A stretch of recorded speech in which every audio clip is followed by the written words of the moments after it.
బోటి క్లీన్ చేసుకోవడం కోసం ఒక గిన్నెలో నీళ్ళు తీసుకొని బాగా మరిగించుకోవాలి. నేనైతే కత్తిపీటతో చేస్తాను. కత్తిపీటతో అయితే చాలా సులభంగా ఉంటుంది కట్ చేసుకోవడం కోసము. మరిగించుకున్న నీటిలో బోటి మొత్తం వేసేయాలి. స్టవ్ పైన కుక్కర్ పెట్టి అందులో ఉల్లిపాయలు, పచ్చిమిర్చి, ఉప్పు, పసుపు మొత్తం యాడ్ చేసుకోవాలి. ఆనియన్స్ ఫ్రై అయ్యేలోగా బోటిని క్లీన్ చేసుకుందాం. బోటిని క్లీన్ చేసుకోవడం కోసం కల్లుప్పు, పసుపు అయితే యాడ్ చేసుకోవాలి.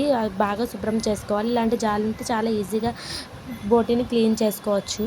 మీ దగ్గర కల్లుప్పు లేకపోతే సాల్ట్ అన్న యూజ్ చేయండి. యూజ్ చేసి శుభ్రం చేసుకోండి.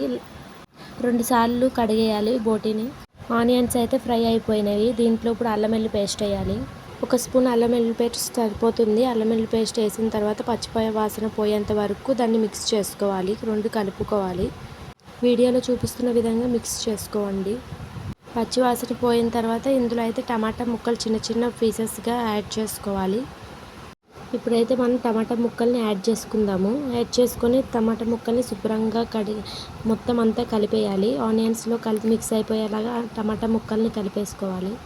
టమాటా ముక్కల్ని మిక్స్ చేసుకున్న తర్వాత టమాటా ముక్కలు మగ్గడం కోసం దాని మీద ఒక 2 మినిట్స్ అయితే మూత వేసుకోవాలి. వీడియోలో చూపిస్తున్న విధంగా దాని మీద మూత వేసుకోండి.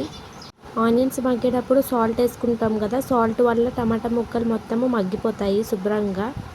టమాటా ముక్కలు ఆయిల్లో ఫ్రై అయిన చూడడం కోసం గరిటెతో టమాటా ముక్కని ఇలా ప్రెస్ చేస్తే మీకు అది టమాటా ముక్కలు మొత్తము మగ్గిపోయాక, ఆనియన్స్ అవన్నీ మగ్గిపోయాక మనం ఇప్పుడైతే బోటిని కడిగి పెట్టుకున్న బోటిని అందులో యాడ్ చేసుకోవాలి. చూడండి, వీడియో చూపించిన విధంగా యాడ్ చేసుకోండి. కొంచెం కొంచెంగా వాటర్ లేకుండా మొత్తాన్ని యాడ్ చేసేసుకోవాలి. శుభ్రంగా యాడ్ చేసేసుకోవాలి. నేనైతే బోటి మొత్తాన్ని యాడ్ చేసేసాను. చూడండి ఇలాగా. మాకు బయట అయితే వర్షం బాగా పడుతుంది. వేడి వేడి బోటి కూర వేసుకుని తింటే సూపర్ ఉంటుంది. రైస్లో అన్న దేంట్లోకైనా సరే. అందుకే ఈరోజు బోటి చేసుకుంటున్నాం. మీరు కూడా ఈ వర్షాకాలంలో ఇలా నాన్ వెజ్ ట్రై చేయండి, చాలా బాగుంటుంది. బోటి చాలా హెల్దీ కూడాను. చిన్నపిల్లలు కూడా బాగా తింటారు. మా లక్కీ అయితే చాలా ఎంజాయ్ చేస్తుంది. ఇప్పుడైతే సాల్ట్ వేసుకోవాలి అందులో సరిపడంతా. ఫస్ట్ ఏమో సాల్ట్ ఆనియన్స్లో వేసుకున్నాం కదా, చూసుకొని వేసుకోవాలి. 1 స్పూన్ ఏమో కారం వేసుకోవాలి. నాకు బోటికి మేము ఎక్కువ కారం తినాం కాబట్టి 1 స్పూన్ కారం వేసుకుంటున్నా. నాకు లక్కీ కారం ఎక్కువ తినదు కాబట్టి వేసుకుని మసాలా కూడా యాడ్ చేసుకోవాలి.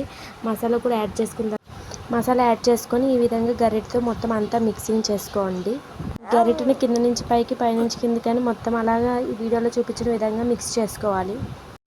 మొత్తాన్ని మిక్స్ చేసుకున్న తర్వాత ఇప్పుడైతే మనం ఎంత కావాల్సిందో వాటర్ యాడ్ చేసుకోవాలి. నేనైతే 2 గ్లాసెస్ ఆఫ్ వాటర్ తీసుకుంటున్నాను దీనికోసము.